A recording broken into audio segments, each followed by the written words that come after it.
Good afternoon, family and friends, on this Thursday of the third week of Lent.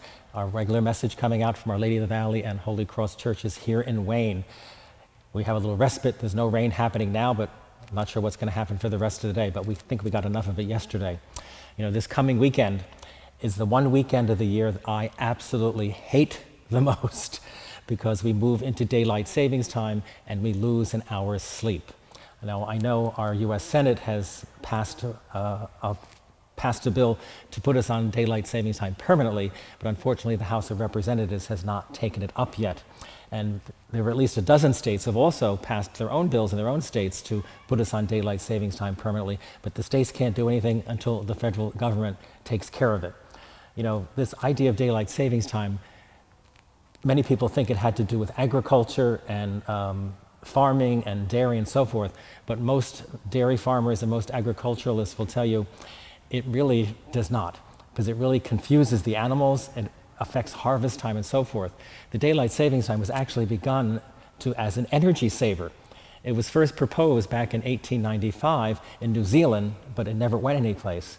And then it didn't come up again until 1916 in Germany and Austria, and they started doing it as a way to conserve energy during the war. And then we in the United States picked it up in 1916, again as a part of the war effort. And then it ended in 1918 when the war ended, and it didn't start again until 1942 during the Second World War. So it's come and gone. And once it happened in 1942, it sort of remained permanent, but different states were doing it in different ways. And so it wasn't until 1966 that Congress passed a law making it uniform for the United States, except Arizona and Hawaii, which never adopted it. So it gets very confusing. So I wish we would either be put on daylight savings time permanently or taken off of it permanently and stop this back and forth, because it does get confusing. And you know, they say it was instituted for energy savings, but the studies have shown the amount of energy saved was so negligible, it really did not make a difference. But unfortunately, we still have it until the House passes it, which probably won't happen for a while, the way things are going in Congress. And so this weekend, remember to turn your clocks ahead 1 hour before you go to bed on Saturday evening, or you'll be coming to church on Sunday late. So let's see what happens this weekend. But also coming up this weekend is the final weekend for you to be able to purchase tickets here at church for the Knights of Columbus St. Patrick's celebration, which takes place on Saturday, March 16th here in Father Rugel Hall. Remember, all tickets must be purchased in advance. No tickets will be available at the doors on March 16th for that wonderful St. Patrick's celebration we have each year. It's always a wonderful time to get people together to celebrate my people, as I say, our wonderful Celtic origins and our Celtic heritage for St. Patrick's Day. You know, with Lent now almost half hour over, Easter will be right on top of us, and the Easter mailing has gone out, and in the Easter mailing is the schedule for the services and masses during Holy Week, as well as your Easter offering envelope and your Easter flower offering envelope, so you can get them, at least get the flower ones back ahead of time. So we have our church beautifully decorated, both of our churches beautifully decorated for the Easter season. You know, those donations you make are not just for Easter Sunday.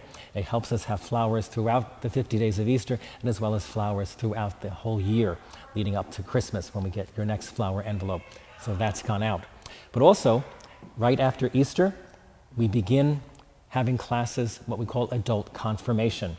And those adult confirmation classes are for anyone who is 19 years of age or older who has not been confirmed yet and would like to be confirmed. And so those classes will begin shortly after Easter, and then confirmation will be celebrated for the adults on Pentecost Sunday. So if you or yourself or you know someone who has not received the sacrament of confirmation, you're 19 years of age or older and would like to, you know, please contact the parish offices and get the information necessary from Sister Dorothy. Because remember, in order to be a godparent at someone's baptism or a sponsor at someone's confirmation, you yourself have to have received the sacrament of confirmation, because you must be considered a full adult member of the church in order to be a godparent or a sponsor. And in order to be a full adult member of the Roman Catholic Church, you yourself have had to receive baptism, Holy Communion, and confirmation. Those are the three sacraments that we call the sacraments of initiation. And it's those three sacraments together that make someone a full adult member of the church. And now for something that's going to be a little interesting, and I'm sure I will get comments on them. You know, as you know, besides being the pastor of Our Lady of the Valley and Holy Cross churches here in Wayne, I serve the diocese as the director of cemeteries for our Diocese of Paterson. And the two cemeteries that I actually have jurisdiction over are Calvary Cemetery in Paterson and Holy Sepulchre Cemetery in Totowa. Holy Sepulchre Cemetery is actually, though, the parish cemetery of the Cathedral of St. John the Baptist in Paterson, but instead of the cathedral maintaining it and running it, it is operated and run by the diocese. So those two come under my jurisdiction. But I act as a consultant for all the parish cemeteries throughout the 3 counties of our diocese. And I bring that up because we're doing some major restoration to the mausoleum at Calvary.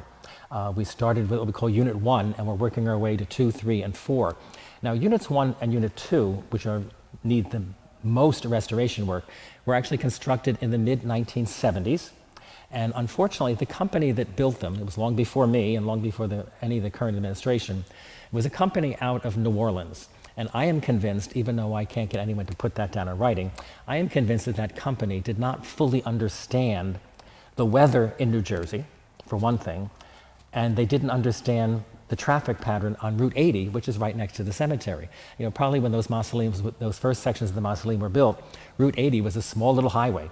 Well, now it's a major highway with 3 and 4 lanes going each way, and I'm convinced the pollution and the vibration of Route 80 also caused some of the problems that we have with the mausoleum at Calvary.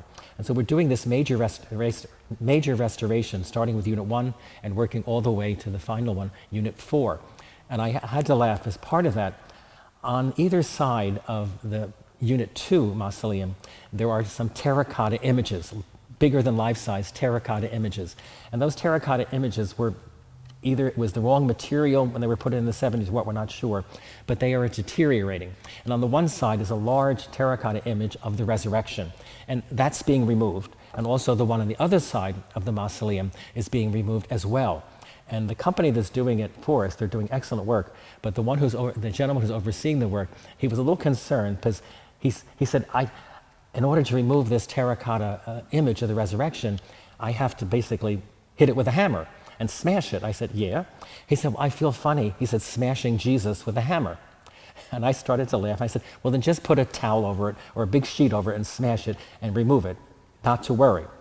And I tell you this little story because, you know, many times here in church, I'll come in and on the table, either in the side entrance or the main entrance, people have left items.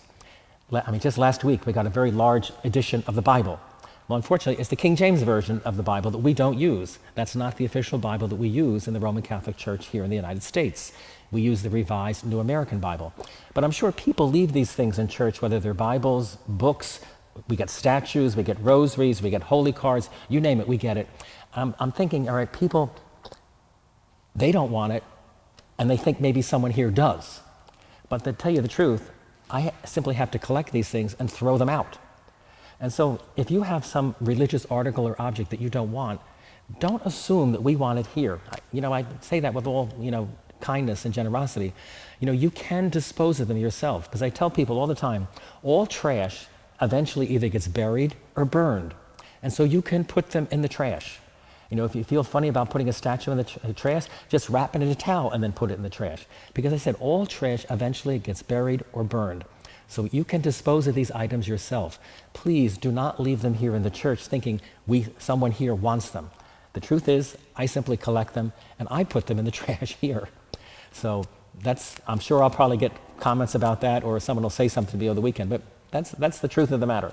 So enjoy the rest of these days, and we'll see you this weekend as we celebrate the 4th Sunday of Lent and move closer to the celebrations of Easter. Thanks a lot for listening.